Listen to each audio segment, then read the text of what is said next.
আল্লাহ পাক আমার উপরে যে আয়াতগুলো অবতীর্ণ করেছে এটার প্রতি তোমরা যদি ভুলের আশঙ্কা যদি তোমরা করো তাহলে এরকম তোমরা একটি কিতাব বানিয়ে নিয়ে আসো। আল্লাহ পাক বলে নবী হে জানিয়ে দাও কিতাব বানা লাগবে না, এরকম একটা সূরার মতো একটা তোমরা সূরা তৈরি করে নিয়ে আসো।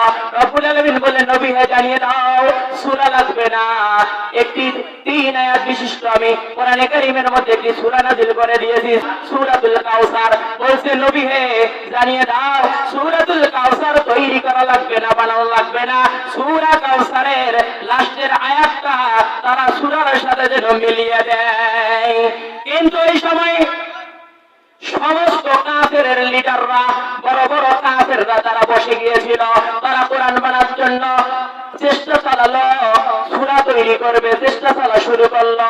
অবশেষে তারা 3 আয়াত বিশিষ্ট একটি ছোট্ট সূরা সূরাতুল কাউসার লেখা শুরু করলেন। এবারে প্রথম নাম্বার আয়াত তৈরি করলেন, দ্বিতীয় নাম্বার আয়াত সুন্দর করে মিলায় নিলেন।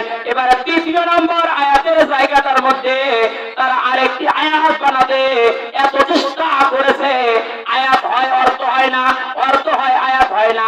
পরিশেষে তারা ওই সমস্ত কাফেরের বড় বড় লিডাররা তারা লিখেছে লাইসা হাযা কালামিল বাশার। আল্লাহু আকবার। শেষ পর্যন্ত তারা ওই সমস্ত কাফেররা তারা লিখতে বাধ্য হয়ে গিয়েছে লাইসা হাযা মিন কালামিন বাশার, এটা কোনো মানব রচিত বিধান নয়, এটা নিঃসন্দেহে ঐশী গ্রন্থ রব্বুল আলামিনের পক্ষ থেকে নাযিল করা কোরআন। জুড়ে কোন সুবহানাল্লাহ।